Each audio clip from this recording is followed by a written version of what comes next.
Be positive, please. Okay, don't give up hopes. As a parent, as a therapist, as a teacher, please don't give up hope on that child. They make progress. You just need to be patient. Okay, don't give up hope. Be positive. A parent comes to you, the parent already knows that the child had challenges. Don't go and compound it. This your child there is not sitting. Oh, this child is not listening. This child is not even learning anything. No, you don't need to say that. It's not that you will not talk about the challenges, but you cannot tell me that there is no area the child is good at. You cannot tell me there is nothing that the child is good at. The child might not be good academically, but might be good with motor skills, might be good with self-help skills, might be good in other areas. Please, first present the strength of the child, and then you can subtly and nicely chip in the challenges or the weaknesses.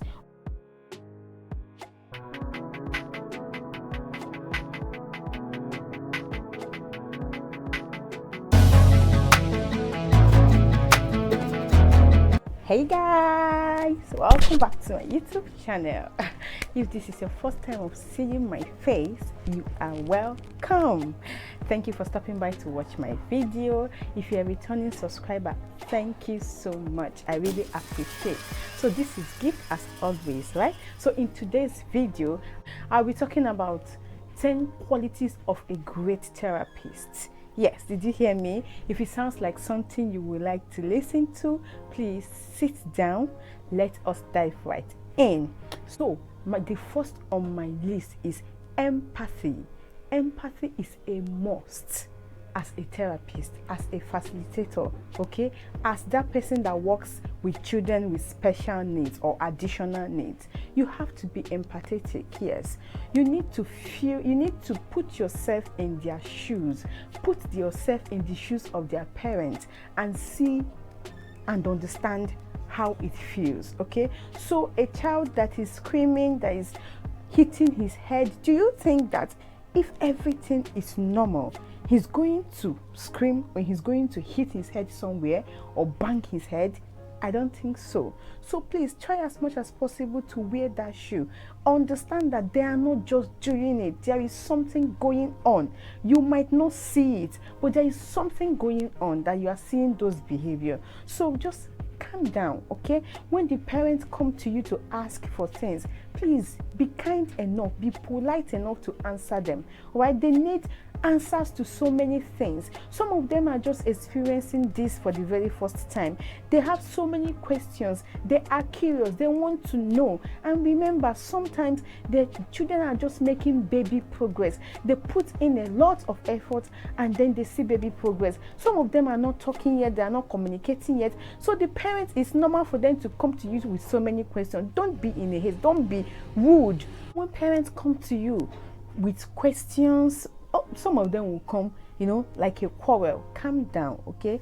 Calm down and answer them. Give them valid reasons. Give them valid points. They might not agree, but just try as much as possible to make everything clear.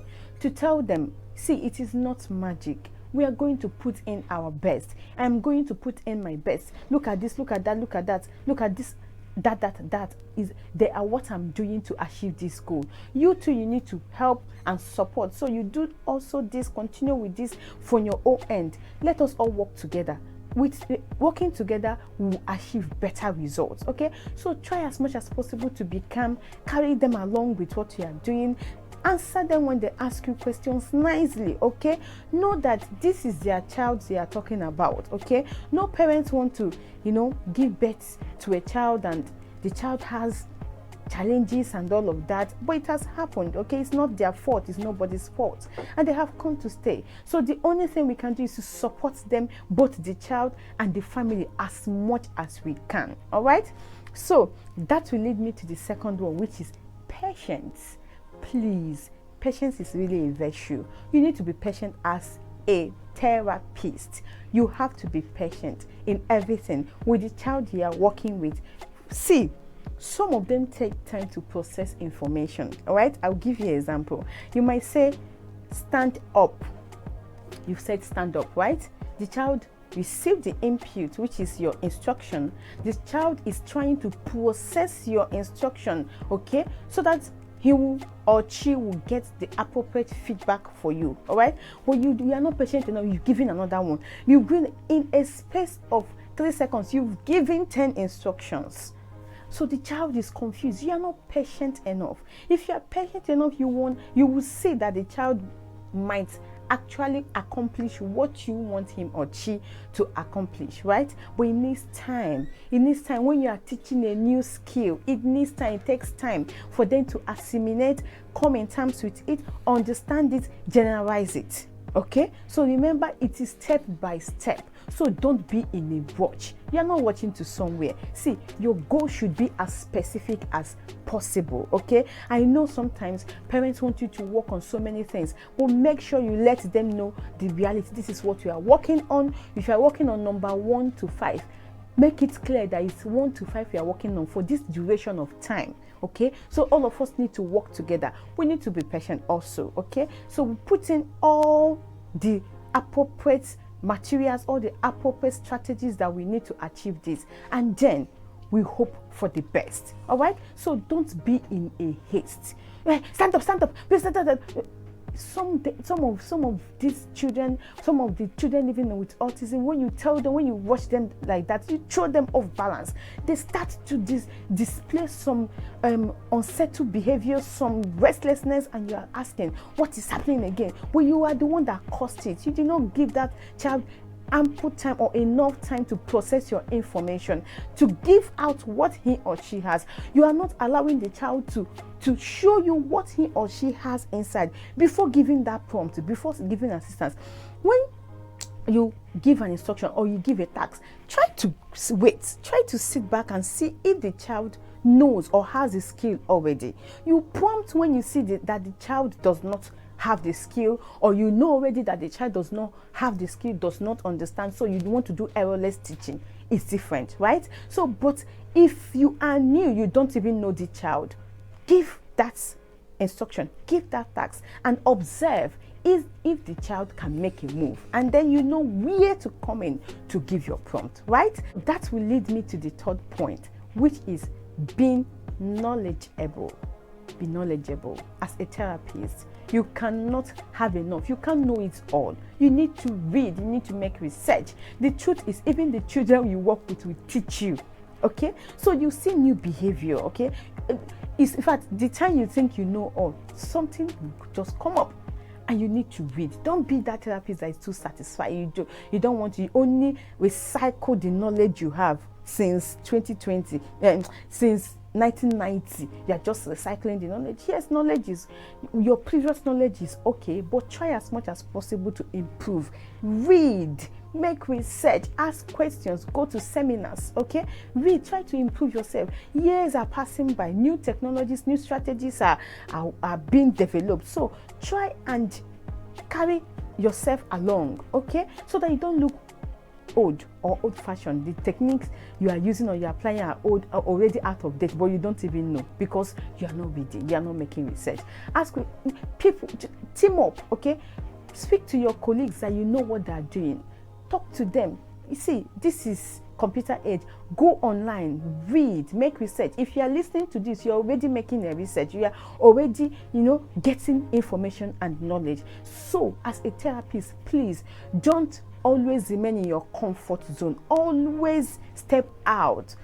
Look for ways. There are ways. Okay, ways keep on coming and improvement keep on, evolving. So please look for ways, better ways to do things. Okay, better ways to administer therapy, better ways to help that child, better ways to manage his behavior. Okay, so please, it's very important.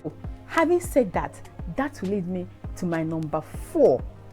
My number 4 point, which is be attentive. Be very attentive. It's very important, okay? Especially with the kind of children we work with, which are children with special needs, okay? So please, they might not be able to communicate to you. They might not be able to tell you that this is what is happening to me, this is what is not happening to me, but if you're attentive enough, you will pick out some things. I'll give you an example. Say a child needs to use the bathroom, or a child wants to urinate, okay? The child is not able to communicate yet, but the child is giving you some body signs, some body language to tell you that I want to urinate. If you are not attentive enough, you will not pick on that. You say, please go and sit down. But the child maybe is, pacing around, holding the short, or just giving you a sign to tell you that I want to read. But because you are not paying close attention, you might just tell the child, go and sit down or sit down there. Before you know it, the child will wet him or herself.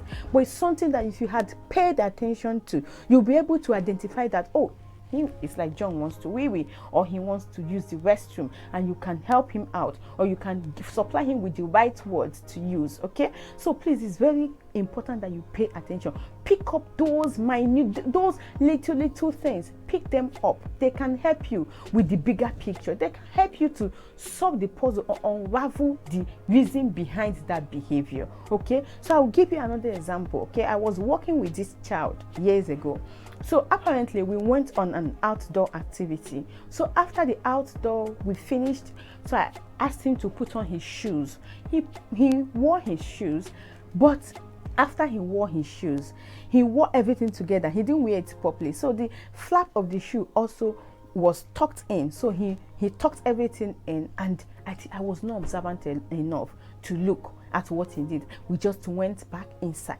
Okay, so coming back, I saw that the child was tiptoeing and was somehow restless. Okay, but I was not still observant enough to look and know what was happening until during pick-up time. It was the mom that really pointed it out, that look at this, and that is why the child was tiptoeing. That was why the child was tiptoeing, and that was why the child appeared restless. Okay, so had it been I paid close attention, or had it been I paid attention, I would have identified that there is something wrong.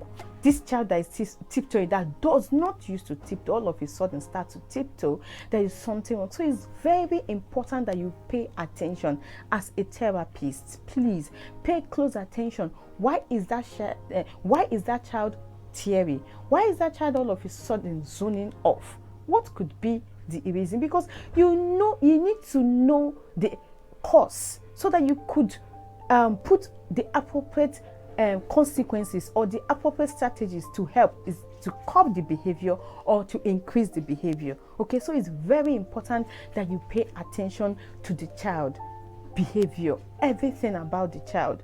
No, okay, this child under my care came to school today, but came with a different bag. Remember, they might not be able to tell you that this is their bag. So as a facilitator, as a therapist, you need to pay attention to everything about the child. As the child is coming to you, try and look at the child wholly.